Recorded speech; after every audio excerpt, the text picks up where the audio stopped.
the hearts of men.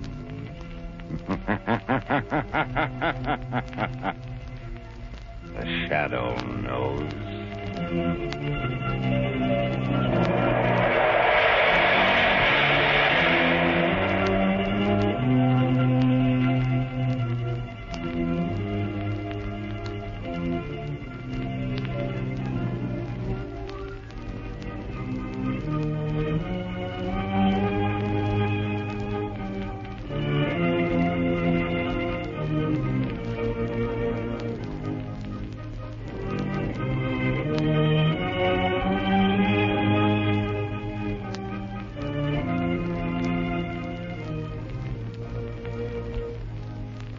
Ladies and gentlemen, in the next adventure of the Shadow as in all his adventures, the news about his exploits are often known to the underworld almost as soon as they happen.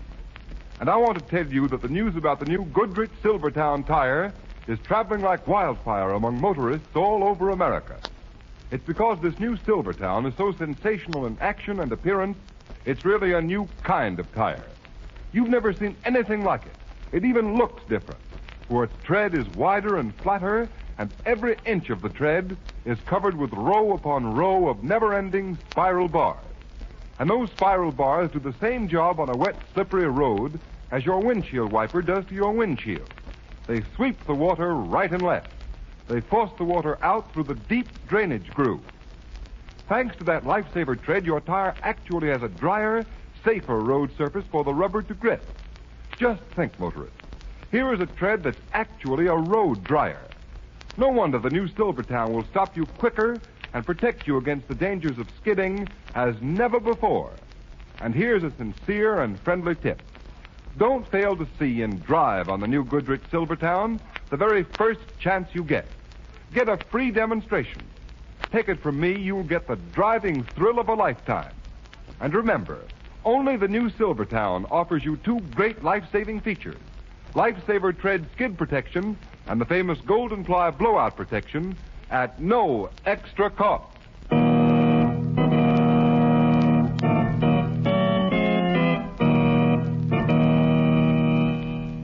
The Shadow, Lamont Cranston, a man of wealth, a student of science, and a master of other people's minds, devotes his life to righting wrongs, protecting the innocent, and punishing the guilty.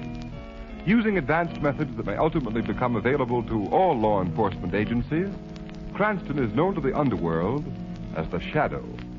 Never seen, only heard. As haunting to superstitious minds as a ghost. As inevitable as a guilty conscience. The Shadow's true identity is known only to his constant friend and aide, Margot Lane. Today's story, The Power of the Mind.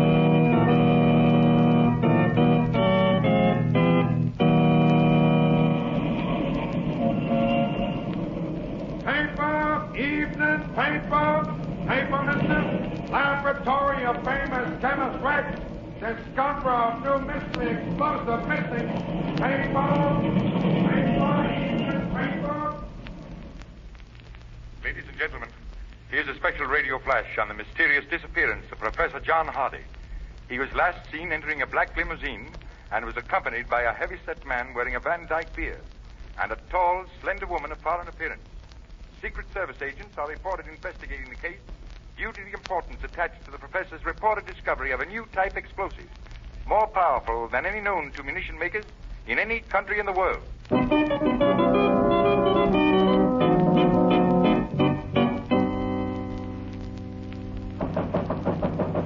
Come in. Come into my cabin, dear Countess Sarah. Well, Richter, has your very stubborn and courageous American inventor talked? Given you the formula for that high explosive he so determined shall fall into no other hand save his own government? No, but he will. He can't stand much more of Ivan's treatment with the whip. Be careful. Too much torture can destroy the mind. And if Professor Hardy's mind snaps, you will never get the formula. Because we know for certain he has never written it down. I know. I have warned Ivan to be careful. Ivan's idea of care is to see how close he can come to whipping a man to death without actually doing so. Why do you keep that big brute as a bodyguard? He has the mind of a child. In our business of espionage, Countess Sarah, it is often useful to have servants who cannot think for themselves. Besides, Ivan is rather cunning in an animal sort of way. Listen. I can't stand anymore. I can't. Don't hit me again. Did you hear that? Success at last, my dear Countess. I think Professor Hardy is ready to give us the formula.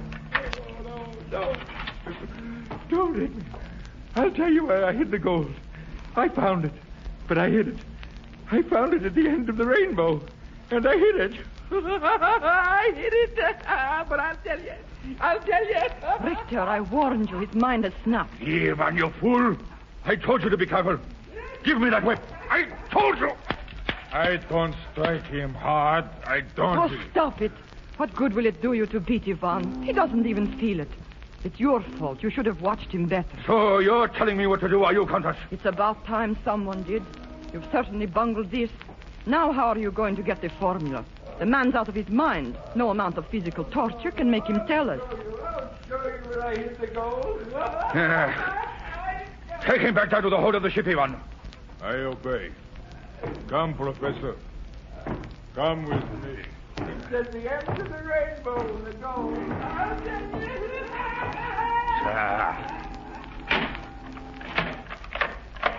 So you've destroyed his mind. Good work. It's like having the formula in a sealed envelope and throwing it in the fire. Now what are you going to report to headquarters? Be quiet, Zara. I'm not finished. There's still a chance. Another way of getting his secret out of him. Even if his mind is gone. It may be an easier, surer way. Oh, why didn't I think of it before? What are you talking about? How can there be any other way with his mind destroyed by days and days of Ivan's fiendish torture with the whip? Zara, it so happens that a fellow countryman of mine, Dr. Waldeck, one of the world's greatest psychiatrists, is in this country, right here in the city. And I suppose he'll gladly come down to the ship, the Star of Zealand, and get Professor Hardy's secret from him for you. No, not gladly, perhaps, my dear Countess. But he will come. Just wait and see.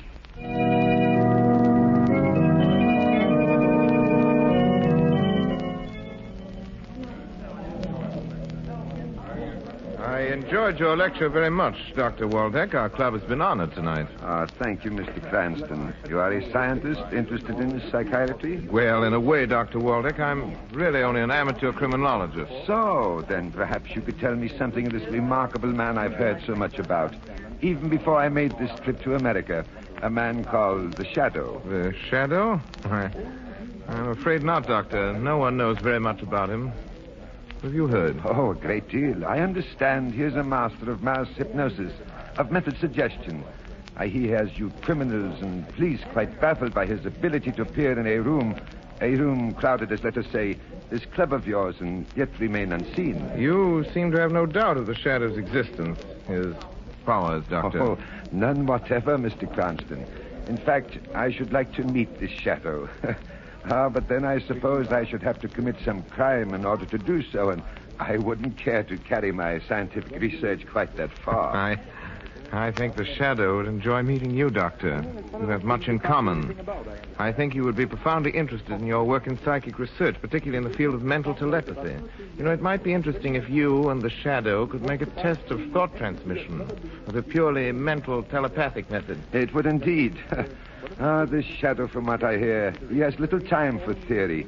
He deals mainly in the harsh realities of criminal investigation. Yes, but the two pursuits are not as far removed from each other as some persons seem to think. Message for Dr. Waldeck. Dr. Waldeck.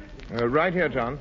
A message for you, Doctor. Here you are, Doctor. The gentleman and the lady are waiting outside in their car. Oh, thank you. Well, that's unusual. Most unusual. Is there any answer, Doctor? Answer? Yes. Say to the Countess I will come immediately. All right. I will do what I can. You will excuse me, Mr. Cranston. A countrywoman of mine is in need of help, and I must go at once. Perhaps we will meet again. Enjoy it. Well, goodbye.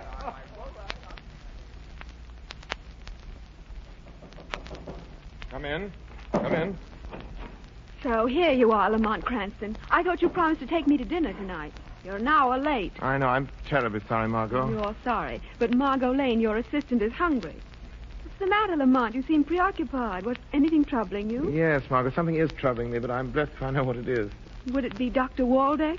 Ever since you talked to him at the club last night, you've been wondering if he just suspected that you are the shadow. I don't think he knows, Margot. Then what are you worrying about? Simply that all day long I've had the feeling that Dr. Waldeck has been trying to get in touch with me, or rather, I should say, with the shadow. But how could Margot, he? Waldeck practiced what he preached. He is a master of mental telepathy. Well, the shadow isn't exactly a novice at mental telepathy either. What makes you think he's trying to get in touch with you? At intervals all day, my mind is kept reverting to thoughts of distress, coupled with Waldeck's name. Waldeck's name and another name. Star of Zealand. That sounds like the name of a ship. Perhaps, but it doesn't make sense. Well, it seems to me it'd be easy to find out if Dr. Waldeck's in trouble. Why not call his hotel? I've been on the point of doing it several times, but... Here, give me that phone. Let me call him. The trouble with you, Lamont. You get so wrapped up in things like thought transmission, you forget the obvious. Telephone. That's why I have an efficient assistant like you. Hello? Will you connect me with Dr. Waldeck's suite? What? Are you sure? The secretary's had no word either. No, never mind, thank you. Does the hotel know where Waldeck is? No, he hasn't been seen or heard from since he left your club last night at 11 o'clock. Well, he is in trouble. He has been trying to communicate with me, with the shadow. Lamont, that other name, Star of Zealand. Maybe he's been trying to let you know where he is. Yes, now I'm sure of it. Star of Zealand. You said it sounded like the name of a ship. It's just possible. Hand me that newspaper, Margot. Got it here. Yeah, the shipping news. Let's see. Here it is. Sailing, arrivals, departures in port.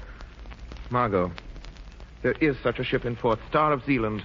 A freighter, general cargo, Pier 83.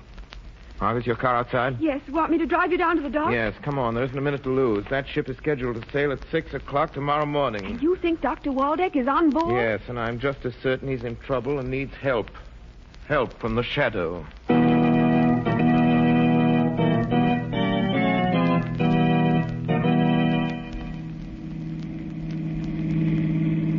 That must be the Star of Zealand over there, Lamont.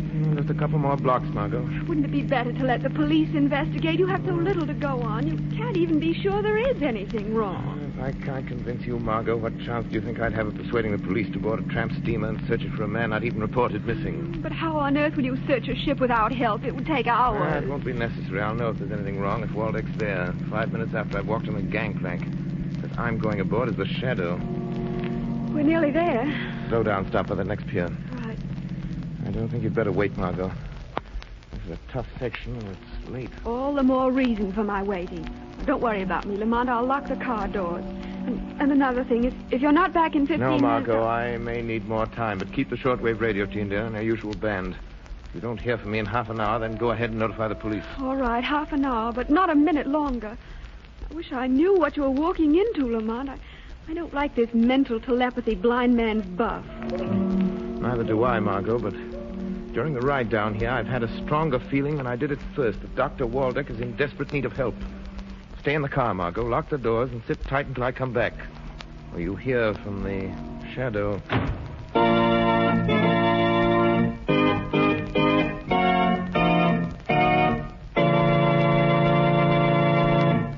Ladies and gentlemen, we'll be back with the shadow in a moment to find out what new spot his enemies have put him on. But first, here's a word of advice to every motorist. Don't let wet, skiddy pavements put you on the spot. Beware.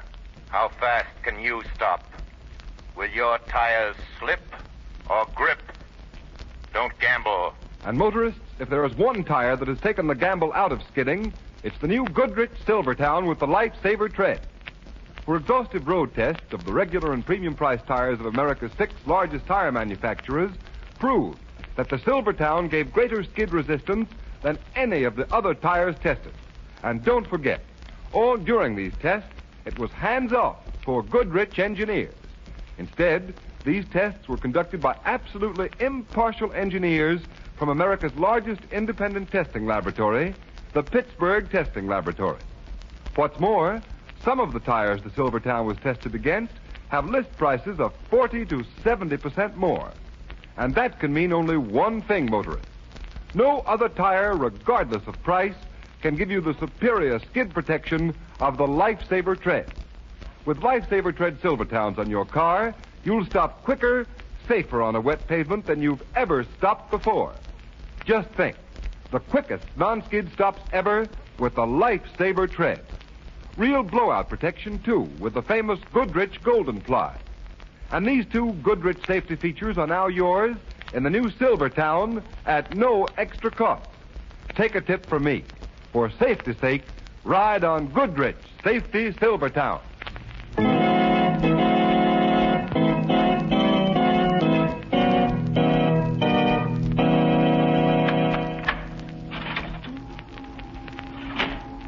Well, my good Dr. Waldeck, what success have you had with our stubborn mental patient, eh? None, Richter.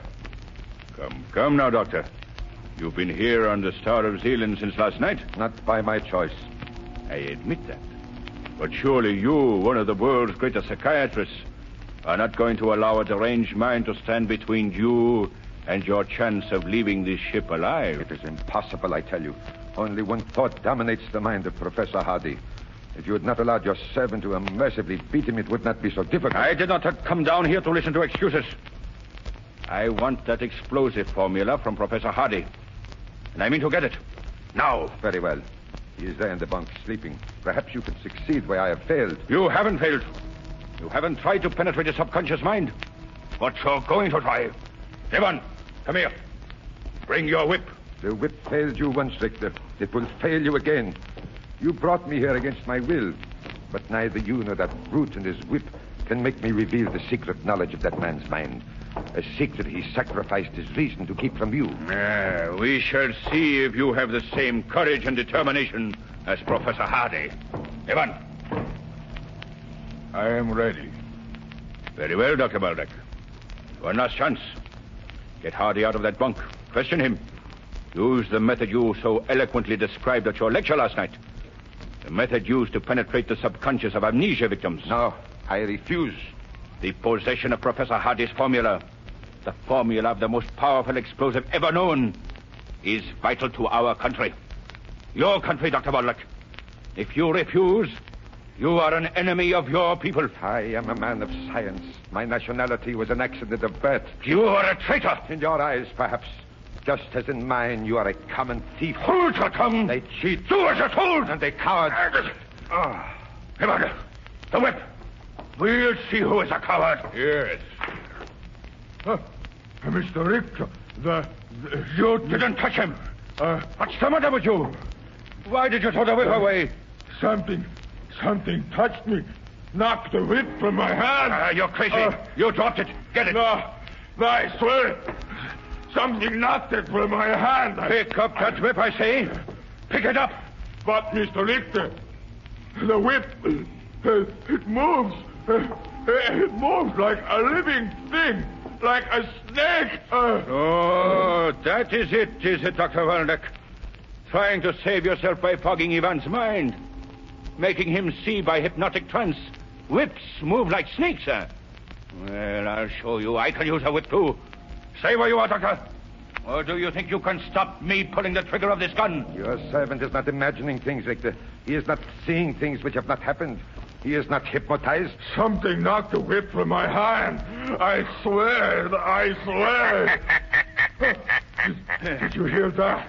Laughter, like the laughter of Satan. Someone here. You heard it too, you heard it. Yes, your master heard it. Ah, the shadow. You heard my appeal.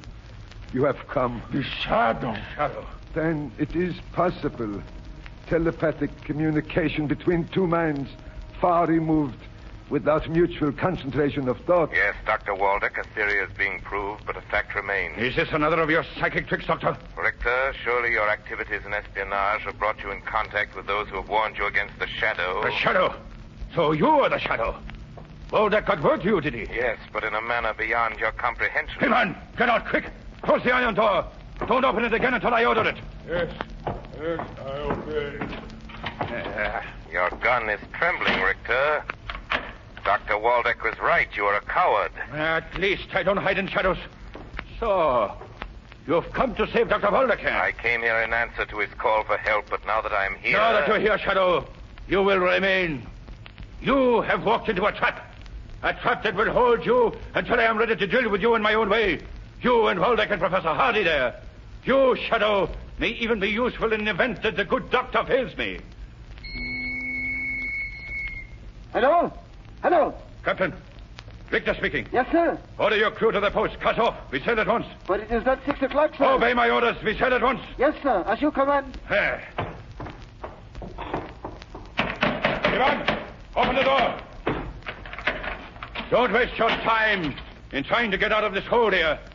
Even you cannot walk through steel doors, Shadow.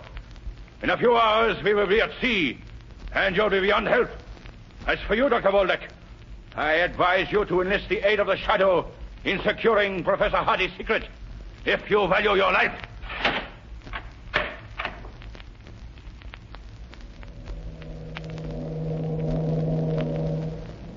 Yes? Come in. You're getting underway, Mr. Richter. Are there any further orders? Yes, Captain. As soon as we are at sea, I want half a dozen of your best men. Arm them with rifles and revolvers. Have them report here to me. Yes, sir. Why are we leaving so early? Oh, good morning, Captain. Oh, Countess. Beg your pardon, but have you been in your cabin? I haven't left it until now. Why? Why do you ask? What's wrong? Well, speak up, man. A young woman was seen coming on board just before we cast off, sir. What? Are you sure? Yes, sir. My second mate mentioned it, but thought it was Countess Zara. It couldn't have been. Captain, take every member of your crew you can get. Search the ship. Find that woman and bring her here. Yes, sir. We will find her if she is aboard.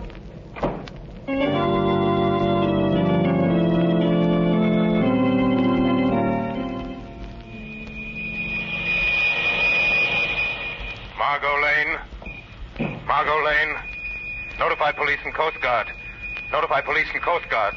Professor John Hardy and Dr. Waldeck, prisoners in hold of Star of Zealand. Aboard Star of Zealand, proceeding to sea. Proceeding to sea. Repeat message. Margot Lane. Repeat message. Margot, repeat. Why don't you answer? Why don't you answer? Was that you talking, Shadow? Yes. I was calling my assistant for help on my portable radio, but something's wrong. I can't get an answer. I am profoundly sorry for the situation in which we find ourselves. Had I been able to communicate to you the exact nature of my difficulties, you would have been prepared. I am prepared, Doctor. This ship will never pass beyond the 3-mile limit. It will be stopped, searched. But how? I'm going to use this radio again. Star of Zealand calling the Coast Guard. Star of Zealand calling the Coast Guard. Go ahead, Star of Zealand. Go ahead. Professor John Hardy, missing scientist, wanted by the Secret Service, prisoner aspiring aboard Star of Zealand. Proceeding down bay, stop and search. Stop and search, prepared for armed resistance. That is all. Okay, Star of Zealand.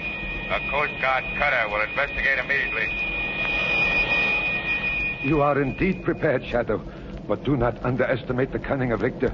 At the first sign of danger, he will attempt to dispose of Professor Hardy and myself and you. We must be prepared for that. Professor Hardy's mind completely gone? No. For the past 24 hours, I have been treating him, have induced hypnotic sleep. He should be nearly rational now. Then awaken him. There's no time to lose. Very well. Professor Hardy. Come, Professor Hardy. It is time to waken. It is time to waken, Shadow. Professor Hardy. Margot, why did you leave the car aboard this ship? I called you but received no reply. When the ship sailed ahead of schedule, I was sure something gone wrong. Someone must have seen me coming aboard. They're searching the ship. You're a godsend, Margot, but you mustn't be found on the ship. A Coast Guard cutter's on the way. You've got to get off before they arrive. Don't worry about me. We're passing down the channel. It's only a couple of 100 yards to shore.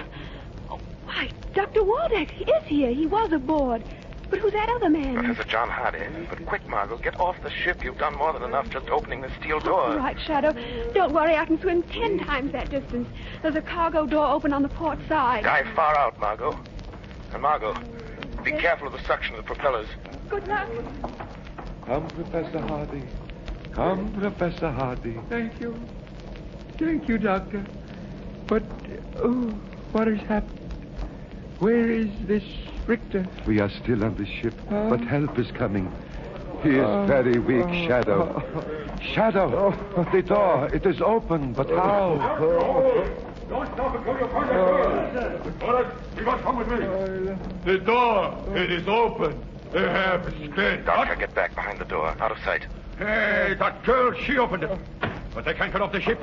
They can't be far from here. Maybe they hide. Maybe. Ivan, you fool! Why did you close that door? Well, I did not touch it. Now, Richter, it is you who have walked into a trap. So, you didn't have time to get away, Shadow? Mr. Richter, the doctor, the professor, they are here. Yes, so.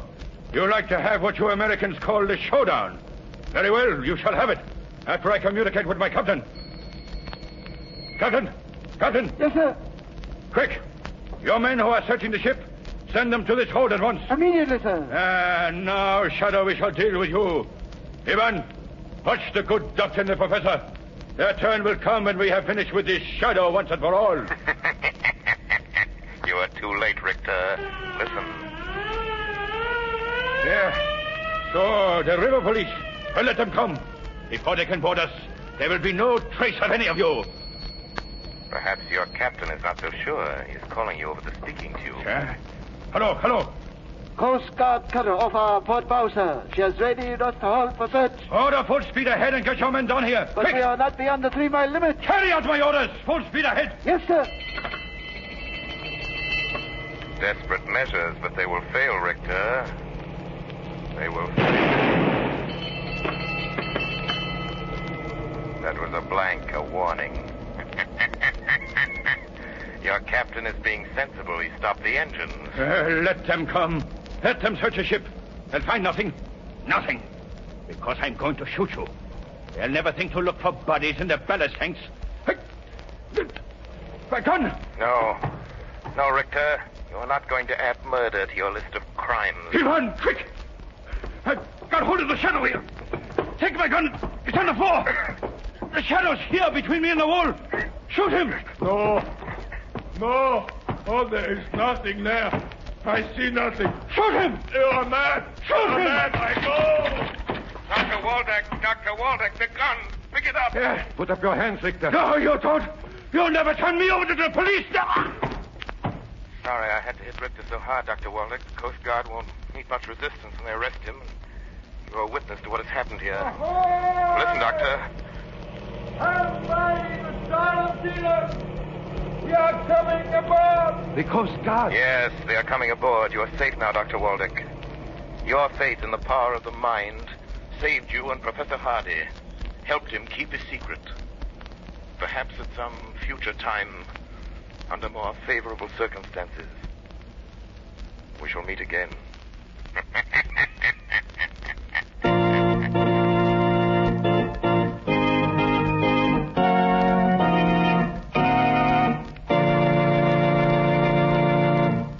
You have been listening to a dramatized version of one of the many copyrighted stories which appear in the Shadow magazine.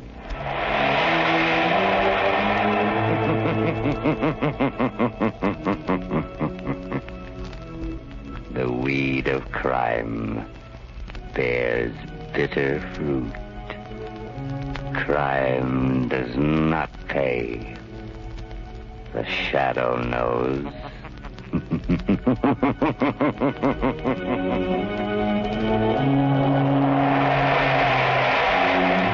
All the characters and all the places named are fictitious. Any similarity to persons living or dead is purely coincidental.